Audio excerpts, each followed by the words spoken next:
Hi, everyone, and welcome back to Parents of Mouth Breathers. If you're new here, this podcast is where we dig into what's really going on behind our kids' sleep issues, mouth breathing, and unsettled behaviours, especially when the typical advice isn't adding up. Today, I am joined by Kathleen, an airway-focused dentist who works with children experiencing sleep-disordered breathing and chronic mouth breathing. What I love about Kathleen's approach is that she doesn't just look at the teeth, she understands how structure, function, breathing, and growth are all connected. Kathleen, thank you so much for being here. I'm so excited to share everything with everyone because I've been in your position as a mom and gone through this and had to figure out what on earth to do about it.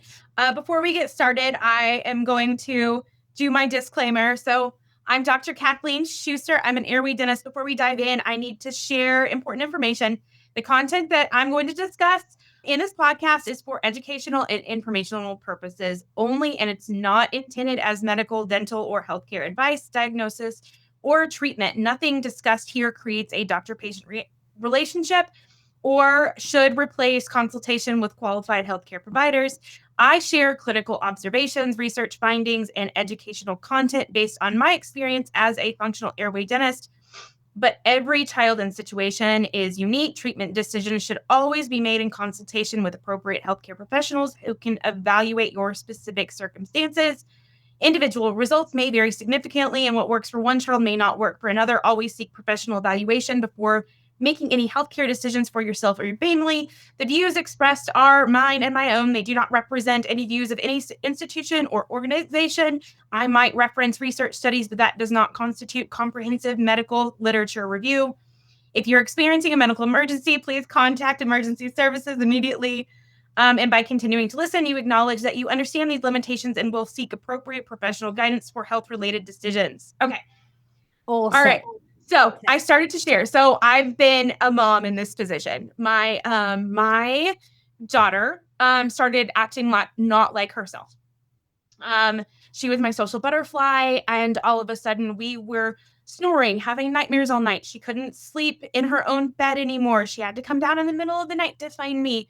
She was crying in the morning. She all of a sudden didn't want to go to school.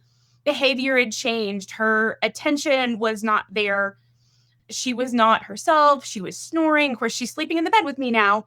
She's snoring and being an airway dentist. So I was really kind of an airway dentist for adults.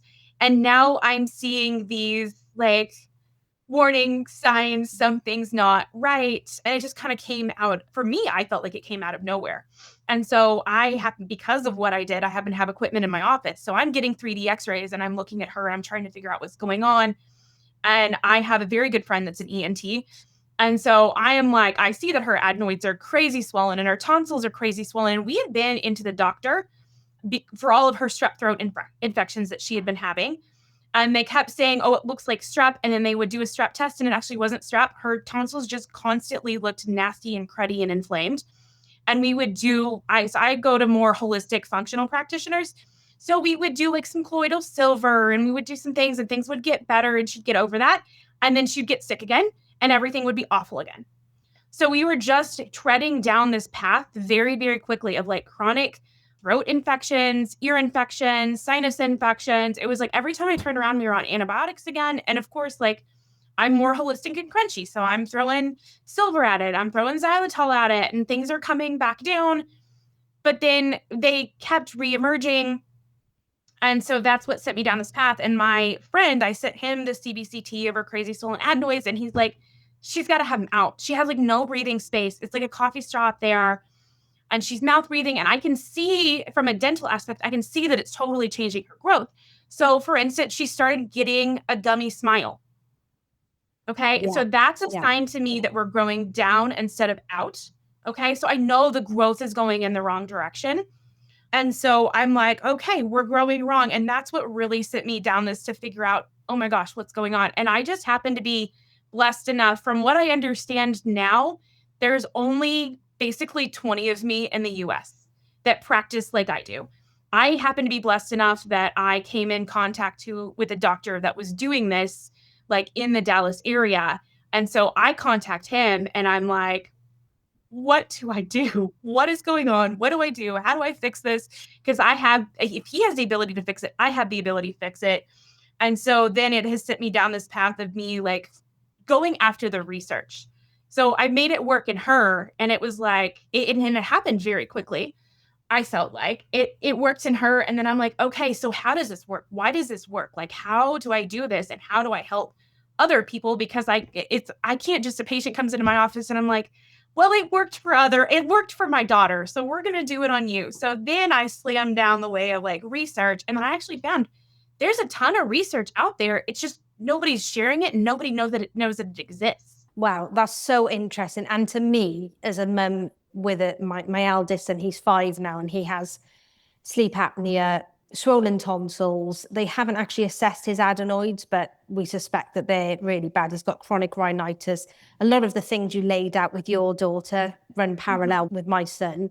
So it's so encouraging to me that there are people out there, albeit we're on the opposite sides of the world, but there are people out there looking at this in a different way and in a very forward-thinking way, because my experience here has been pretty poor. It's different to how it operates in the US, in that we're navigating a national health service.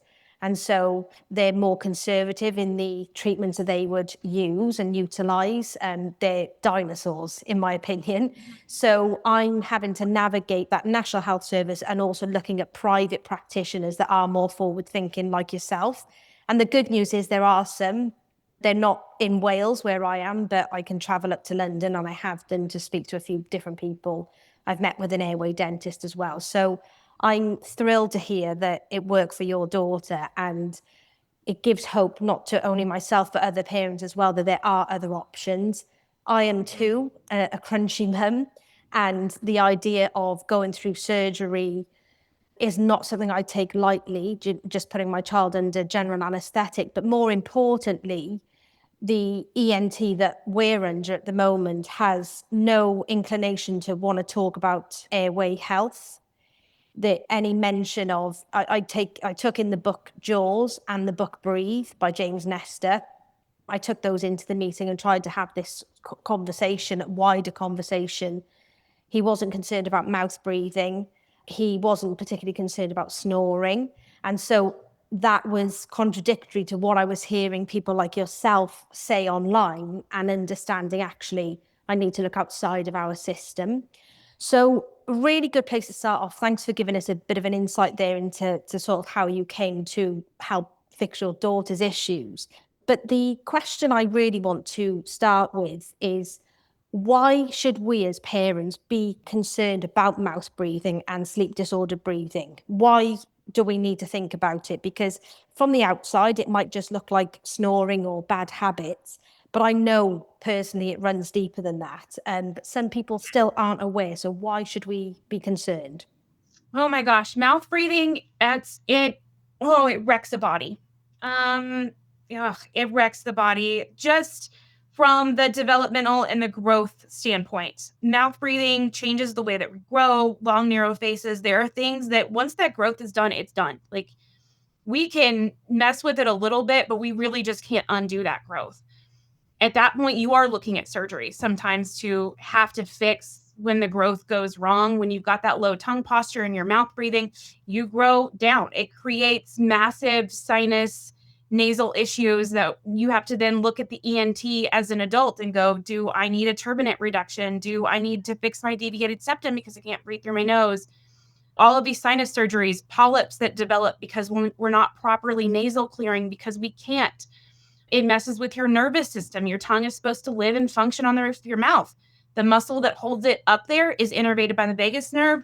You have a bundle of nerves behind your 2 front teeth. Your tongue's supposed to be up there. Your vagus nerve is happy when that's being touched. When it's not being touched, it throws your body into fight or flight. That means you're not in rest and digest. This means that when we're not in rest and digest, you don't process food properly anymore. You've got chronic stress, chronic anxiety going on, chronic cortisol levels. It's going to make it harder for you to lose weight. You're going to be more likely to be constipated. Some people end up the other route and they're more likely to have diarrhea. Like, it messes with all of your intestinal issues. Your chances of hypertension, diabetes, dementia slam through the roof. It messes with our nitric oxide levels, which again mess with our hypertension. It wrecks your body to be mouth breathing. And then when we start talking about kids, if you just, even adults, like when we end up with rampant decay, most of the time it's in my mouth breathers. When we are not meant to breathe through our mouth. It dries out the air.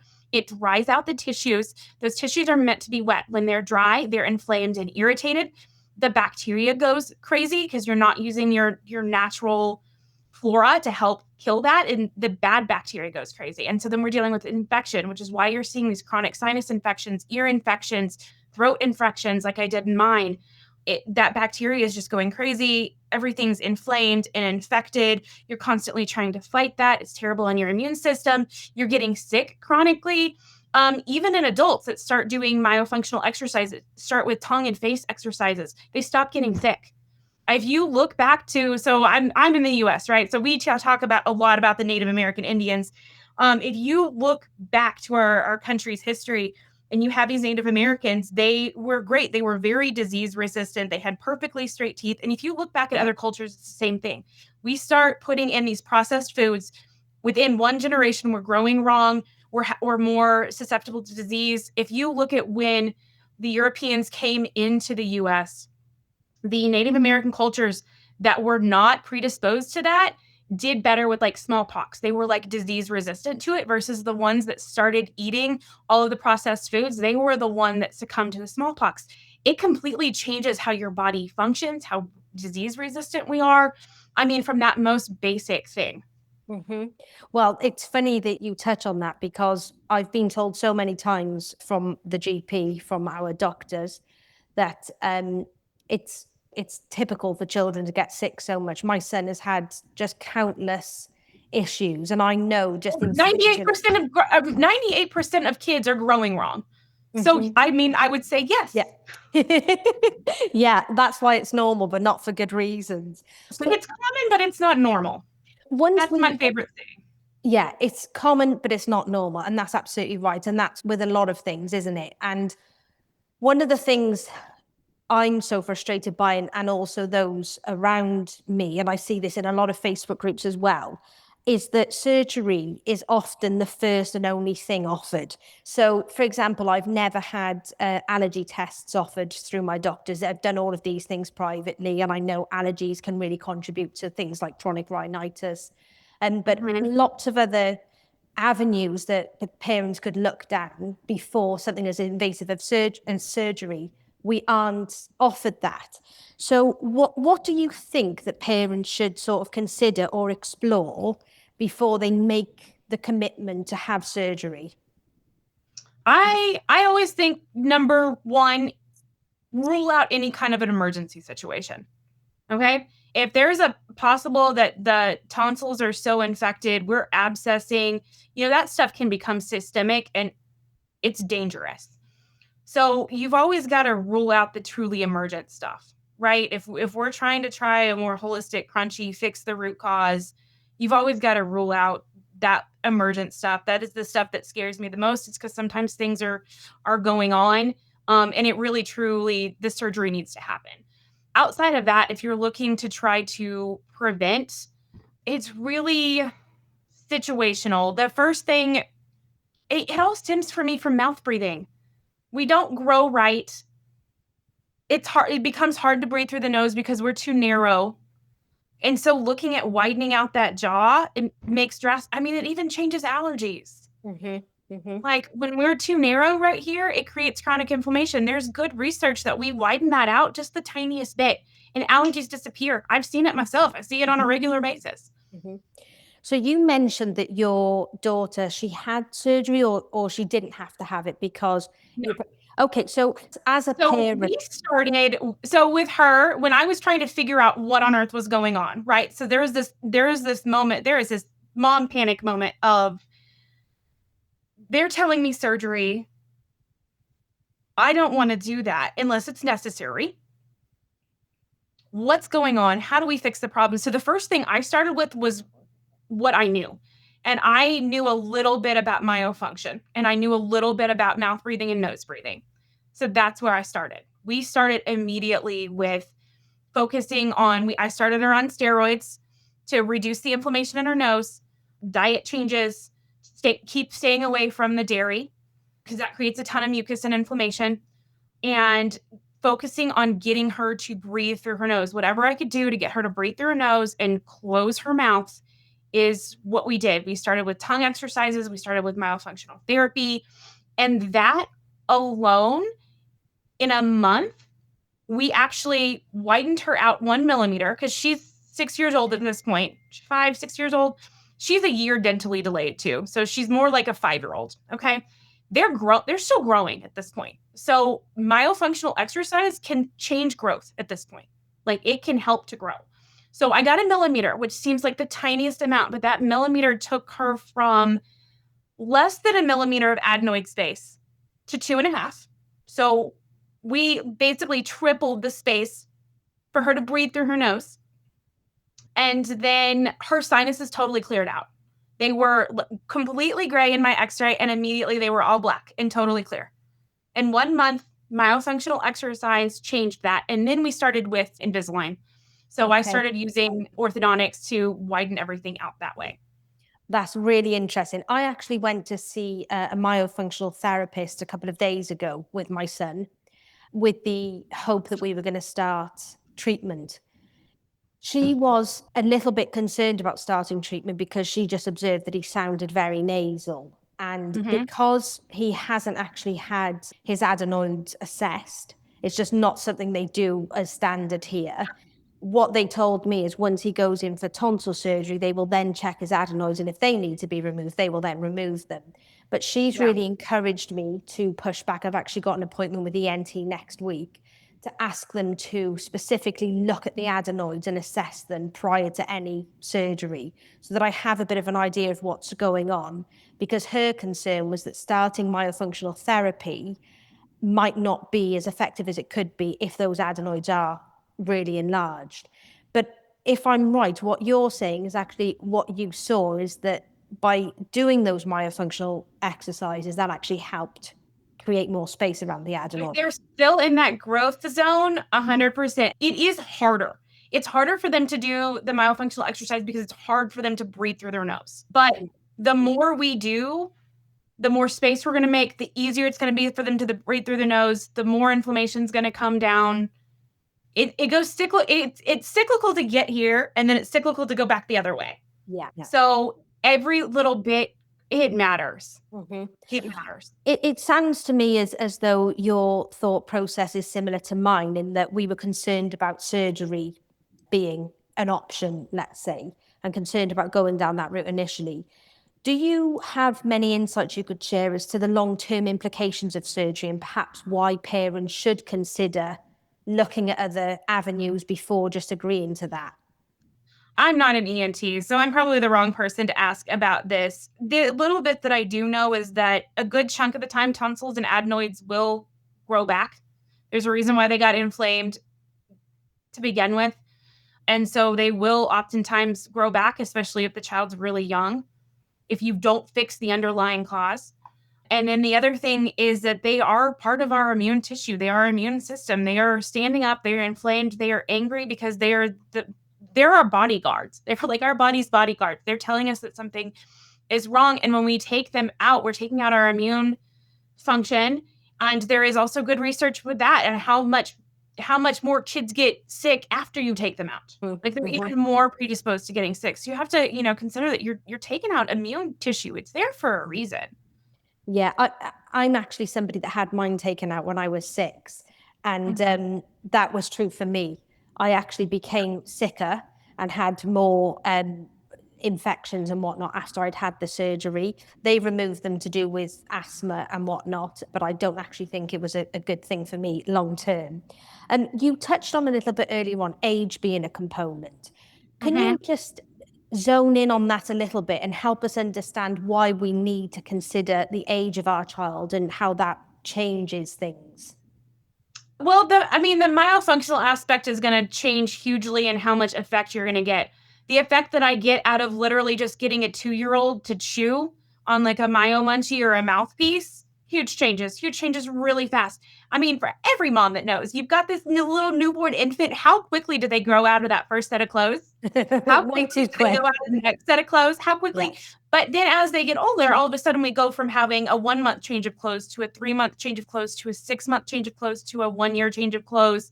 Right? That growth slowly it's much faster in the beginning and then it slows down. Okay, so the jaws are the same thing, right? So I can get a lot more growth changes out of a 2-year-old, 3-year-old, 4-year-old than I'm going to get out of a 7 or 8-year-old. That top jaw is basically done growing by the time that we're 8. Okay, that suture isn't closed yet.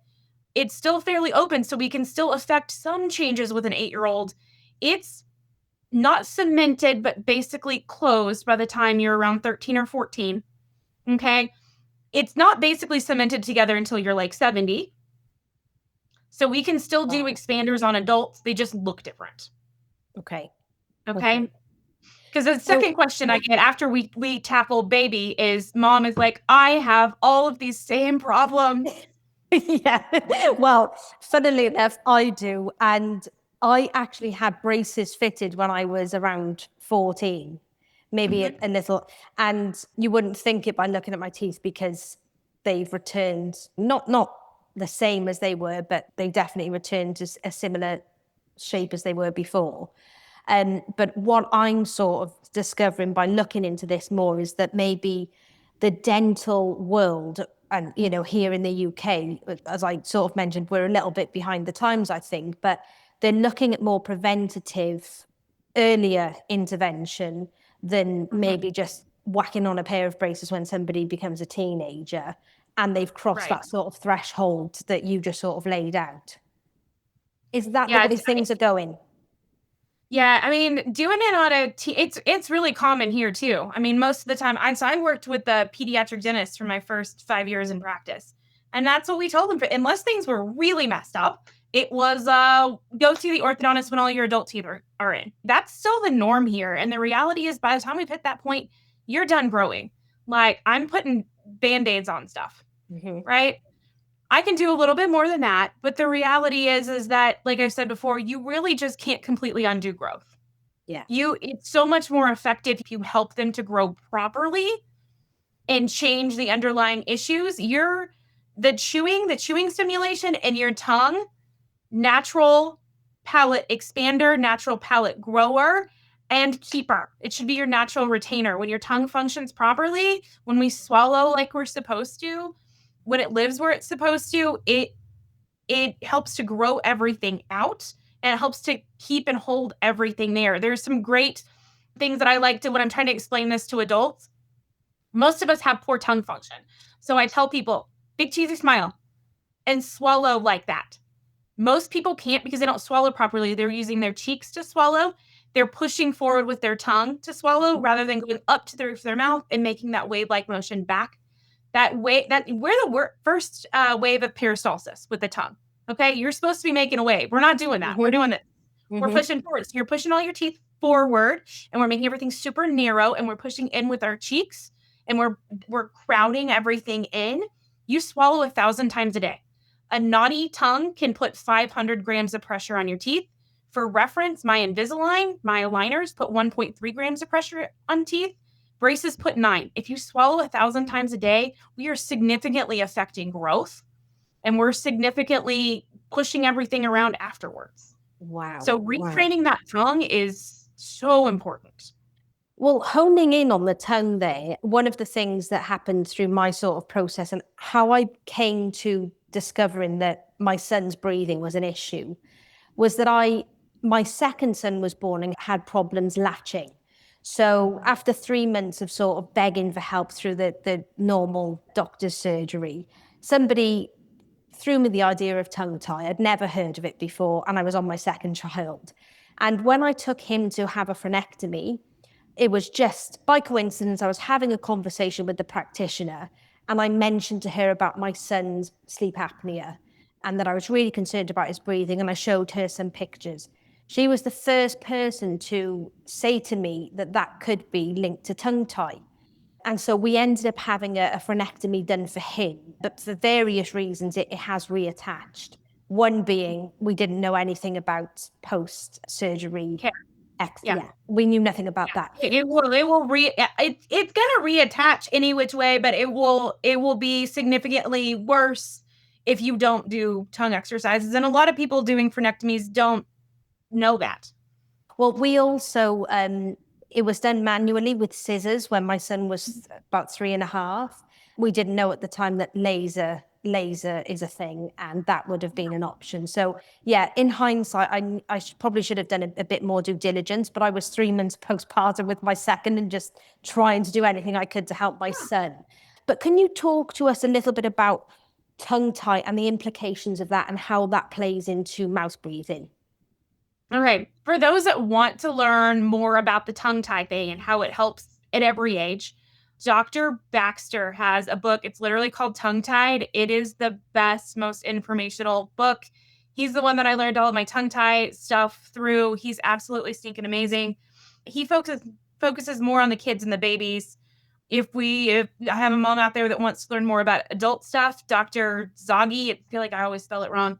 He's amazing. He does more functional stuff for adults, but he's got some amazing videos out there that really just explain how all of that is connected. I have my own personal beliefs on tongue ties, and I had his done as a newborn. Like I waited till he was 9 days old because again, I'm crunchy, so I didn't do the vitamin K shot in the hospital. Yeah. So we waited until he was 9 days old, and then we did it then. It helped a lot with the latching and other things. His tongue function is awesome. I've got a 3-year-old that can make a taco tongue. He still sleeps with his tongue on the roof of his mouth unless he's congested. But everything falls back into number one, we're not chewing chewy foods. We're not stimulating that growth. My belief is that we're not stimulating that growth. And so we're not growing out. And so instead of the roof of the mouth being down here, it's up here into the nasal cavity. It's harder for that tongue to stretch. And so even if you're not what most people would consider tongue tied, where you have that tissue underneath your tongue all the way to the tip of your tongue, if you have any kind of a significant restriction up underneath there and you're growing wrong, it's very difficult for your tongue to get up and function how it's supposed to. Mm-hmm. And I think that's really where we get into issues of what I call a functional tongue tie, and the fact that we've grown wrong. And you wouldn't normally have a tongue tie, but we've grown wrong. And so your tongue can't function how it's supposed to because it's not free to function like that, if that makes sense. Yeah. And we get used to it, don't we then? We learn to sort of adapt and live with it. Because I know that I'm tongue-tied. I was assessed as well, and I haven't had that done. But the implications for me now aren't necessarily as urgent as what I would consider on my young children because they're in that developing phase. Okay. And the other thing I will address is that with like getting tongue tie releases done on babies is great. It's really helpful. But I feel like the knowledge out there is great. You do that, you do your stretches and exercise afterwards and you're done. And that's not, in my own experience, having a 3, almost 4-year-old now that I'm probably about to start Invisalign on too, that's not the end of it. You still have to work on that myo. You still have to work on the chewing and the stimulation and the growth and keeping that up, because as I said, we start growing wrong, and then it doesn't matter that you've had a tongue tie release because we're growing wrong. Yeah, and that overrides any benefit of the tongue tie release. Yeah. So you mentioned then starting Invisalign on your 3-4-year-old, and that to me it sounds like a radical idea from where it does. It does. And when I did it with the 6-year-old, I was cringing. Yeah. Well, it might be radical to other people, but to me, it's really exciting because. But now I do it regularly, and it's amazing. Oh my gosh, it's a godsend. Yeah. Like, wow. I can't even. I had tried a bunch of other stuff before we got here. I had already been doing airway and functional stuff with kids before I got to my daughter's issues, which is why I had some kind of a grip of what to do and where to start looking. And so I had already done functional appliances with my patients. And I had actually already been doing them with Heidi before we got to this point. And so do you know what a functional appliance is? Is it something you put in your mouth and you use to exercise? It looks like athletic, like I call it a football guard. I don't know if it's like my football and your football. Yeah. Yeah, we don't need the guards that you need because your football is way more aggressive. Yeah. So those like athletic guards Yeah. that the athletes wear to protect their teeth, they basically look like those. And there's several major companies that make them. For the most part, what I will say about them is most of them, they are either very limiting in the fact that is the size that they get is not as big as we need to be. The size that they get to is where I am right now. And if you ever recording yourself is your own worst enemy, right? Like I realize all of my issues and I realize that I sniff a lot. I have a deviated septum. I can't breathe through my nose. I have all of these allergies. I'm actually in a removable expander right now to widen myself out. But I'm at 37, almost at 37, and it's not big enough. And I'm 5'4". I'm a regular sized female. It's not like I'm 6 foot tall. So if 37 isn't big enough for my little 5'4" body, it's not big enough for a guy that's going to be 6'1", 6'2". It's not big enough for the generic population. The functional appliances that are out there that do actually get big enough, and there are a couple of them that are a little bit newer, they are not orthodontic appliances. They are functional appliances. And that's a whole nother road for us to go down another day. But there is a big difference between function and orthodontics. Okay. Okay. So they don't actually do orthodontics. They do help to widen things out and help to grow things and help to grow the airway, which is great. And sometimes you get what you get. And if that's all you have access to, you take it. But they are big, chunky athletic guards. And my little Heidi is the biggest little people pleaser. She wants to do everything. She wants to make you happy. And I had a mess of time getting her to wear her little habit corrector. I had a hard time getting her to wear it at night. And she's like 5, 6 years old. So she's old enough to start understanding and comprehending. You want me to put that in my 2-year-old's mouth? You want to know how that went? Not happening. Not good, not happy. And I tried over and over and over again. And I've tried with all the, you can watch your pad while you chew it. Like, you can do this. You can do like everything I possibly could. It's a strain for me to get him to keep it in for 5 minutes. Okay. So it's difficult. It's difficult versus the aligners. It's pressure day one. They're clear, thin trays. That's it. I get no complaints. Wow. I went a while to see if she was going to complain. She was going to cut back at me. I got nothing. And finally I was like, look, girl, I got to ask you. And at this point I had already been doing on a bunch of patients, and I had asked my little patients too. And they were all like, no, it's fine. It's easy. I have no problems. And so finally I'm like, she's my kid, right? So she's going to be real with me. And I'm like, okay, I need to know, like, does it ever hurt? Does it ever bother you? Is there anything you don't like? Like, she's just so sweet and angelic. She's not a complainer. And I'm like, tell me, how is it? And she's like, it's fine. She's like, when I put on a new tray, I can feel a little bit of pressure, but she's like, it doesn't hurt. It's fine. Wow. I'm like, okay, delightful. That's amazing. So it's so stinking easy, and it works like magic. It's beautiful. I have zero problems with any of the kids that do this. So say parents like myself are listening to this and we think, okay, we want to try this. This is the course of action that we would like to go down so that we can potentially prevent surgery, notwithstanding what you laid out earlier. Emergency situations obviously need to be dealt with differently. But we want to go down this same road. What is the course of action that you would recommend that's worked for not only your daughter, but other patients you've worked with and that you're going to do with your son as well? You want to know like treatment wise, or what I would say to people in the UK that maybe don't have access to me? Well, I suppose we could cover both things because we have Invisalign available here. We have airway aware dentists. That's a growing field, it seems to be. I've been up to meet one myself in London, and we have talked about early orthodontics. So I suppose, what could we say to these airway dentists? How could we get some of these treatments, and in what order should we do them? My first start is always myofunctional therapy. Myofunctional exercise, start there. Find a myofunctional therapist. If you're having a hard time with a myofunctional therapist, I made an app. So you have myofunctional therapy on your phone. Having a personal trainer is having a personal trainer. And it's 100 times better than anything you're going to get on the phone. They're going to make sure you're doing stuff right. They're going to be a lot more tailored to you. This is really just generic stuff, but not everybody has easy access to it. I'm a mom. I have easy access, and it was still hard for me to do it, which is part of the reason why I made the app. I'm like, I've seen life-changing stuff from kids to adults. Myofunctional therapy has been shown to reduce sleep apnea in adults by 50%, kids by 62%. It's life. And I mean, that's in sleep apnea is just one tiny portion of what it helps with. The life, I've seen like life-changing results from tongue exercises. And so I made the app. So that's really helpful. But I mean, if you can have a personal trainer, that's even better. Myofunctional therapy is where I would start. Outside of that, Invisalign, you guys have Invisalign there.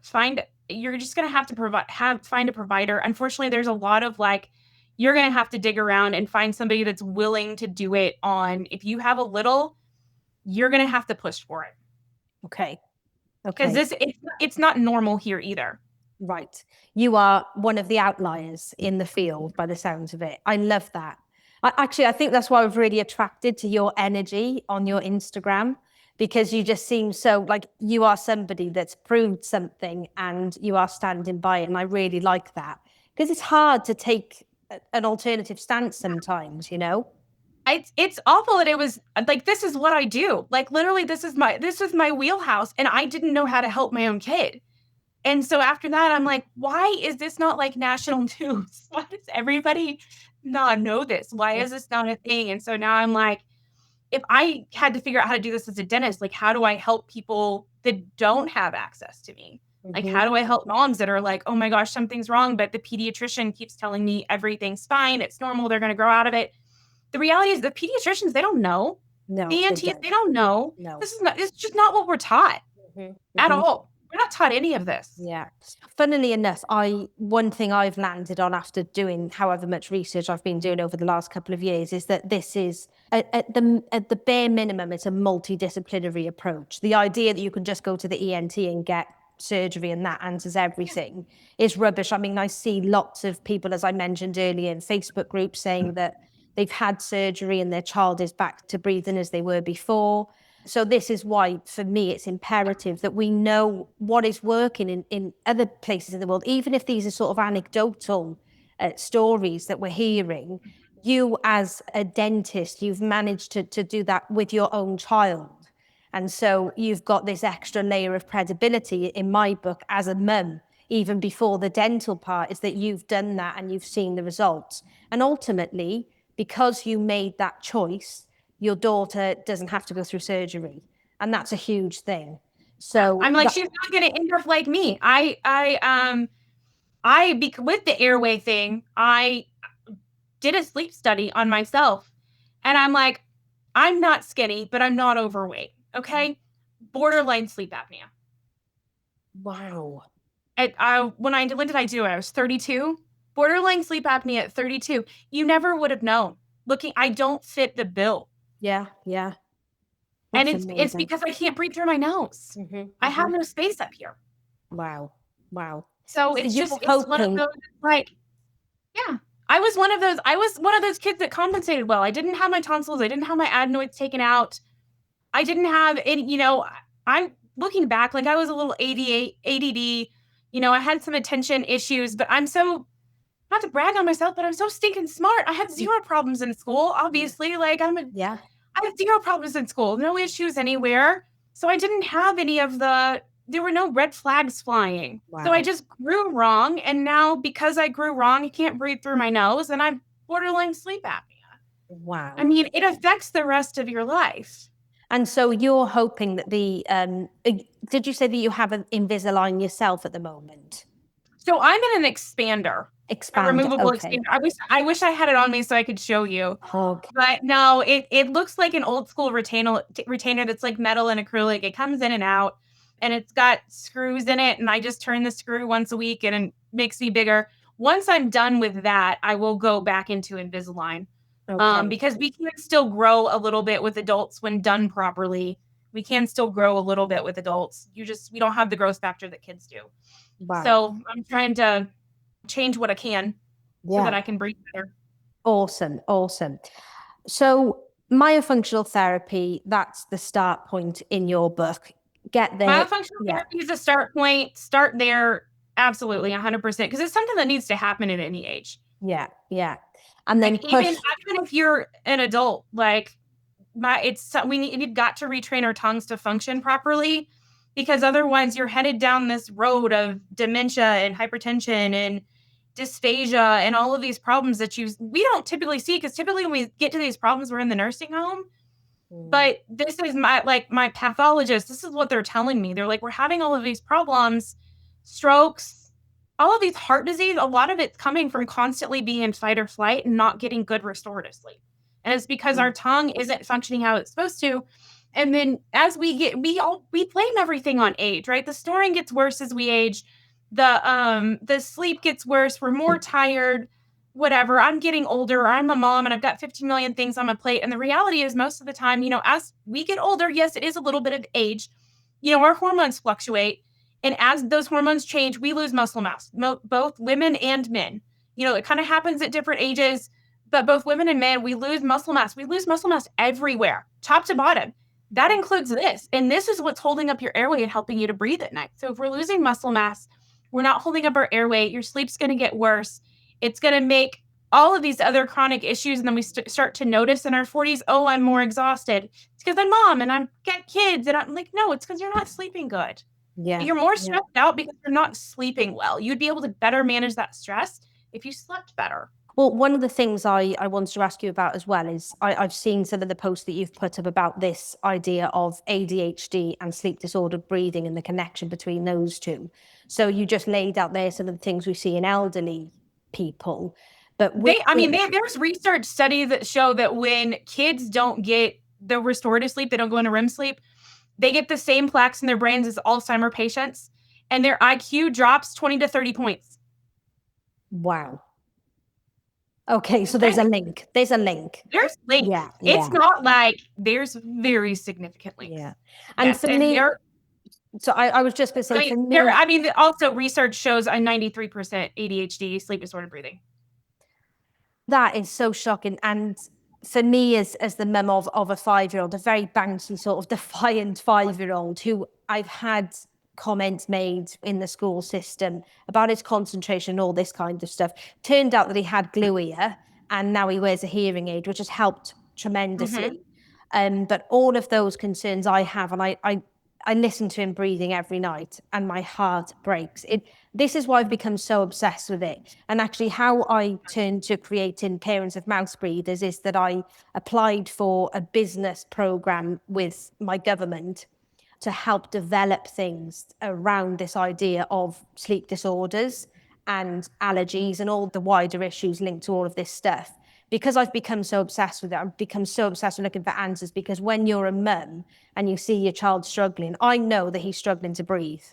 There's no other way to say it. And I know there are so many downstream effects of that. And one of them being that he might be labelled ADHD at some point. And that's not going to happen on my watch until we really start nailing these things. So thank you for giving us a bit of an insight into that as well.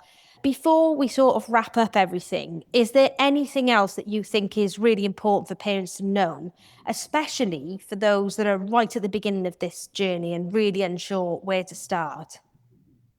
If you don't know where to start with tongue exercises, it's literally, it was my starting point. And I think it's just, if you're frozen and you're like, what on earth do I do? Tongue exercises. Yeah. And chewing. Myo Munchie. It looks like an athletic mouthpiece. Have them chew on that. Beauty Balloon is a company that I work with. It's really it's marketed towards women closer to our age. It's these little, and you'll see these on my posts too. Yes. Yeah. This is totally safe for kids, and they can just sit there. This is what I do with mine every night. Chew, chew, chew, chew. And then tongue clicks. Yeah. It seems so elemental, but the reality is it is, because that's what changes growth and tongue function. Is chewing highly stimulates growth, and tongue function, proper tongue function, highly stimulates growth. You sit here and talk about the glue ear. We grow high and narrow. The tongue can't get up there. It can't. When we swallow properly, when the back part of that tongue comes up, it closes off the soft palate to the throat and creates a negative pressure that clears out the sinuses and clears out the ears. So we don't swallow properly. we're not creating that negative pressure to clear all this out. There's also a physical component to that. If you'll try to make yourself swallow how you're supposed to, you'll feel that suction and that like physical component of clearing out your sinuses up there. So getting that tongue to start living, that those clicks create that suction. That's how your tongue's supposed to live. It's supposed to live slightly suctioned. If you're not eating or speaking, it's supposed to live up there all the time. And for most of us, it doesn't. Okay, awesome. Again, as you mentioned earlier, common, but not normal. And I think that's, what it goes back to is that so many of us are going through this and many parents aren't even aware that it's a problem. We just see it as being... Because it's so common. We think it's normal. Yeah, but it's far from. I have parents come into me all the time and they're like, I'm experiencing these issues, but their jaw looks wide. And I'm like, it's so common that we haven't grown properly that nobody knows what normal is anymore. And to me, I'm like, no, they're incredibly narrow. Yeah. Well, one of the things that they wanted to do for glue ear is fit grommets, little drainage pipes, I guess. We call them tubes. Yeah. So the hearing aid is sort of a temporary fix whilst there's a really long waiting list for grommets. Here, it's like 2 years or something. But I'd be really interested, because I'm going to heed your advice here, to see whether that will actually be necessary. And I'm thinking that maybe it won't be with any luck. Okay, so thank you so much for going through everything there. The main things I've taken away, I start with tongue exercises. You'd be amazed at how these simple elementary things actually can really make a big difference. Start there, and that can give you the confidence to keep going down that route. Yeah. Awesome. Okay. Yeah, absolutely. So Kathleen, thank you so much. This conversation, it really has been so validating and helpful to me personally, and I know it will for so many other people. I know for some people that are listening, it's going to be the first time they've heard any of this. I've learned so many new things here. And yeah, I've been really stalking your Instagram. So yeah, I'm a major fan already. I've really been going into it. So I'll make sure that I link your work and all your socials and everything in the show notes. And also some of the things that you mentioned, I'll add those, the books that you mentioned and that kind of thing. And to everybody else listening, thank you so much for being here. And as always, keep trusting your instincts, and I'll see you next week. Oh, thank you. That was awesome. You are the best guest I could have ever imagined for my first, because you just... You're so sweet. Yeah, you gave so much value. I'm like, oh my God, I was learning so much as I was going along. And I feel so excited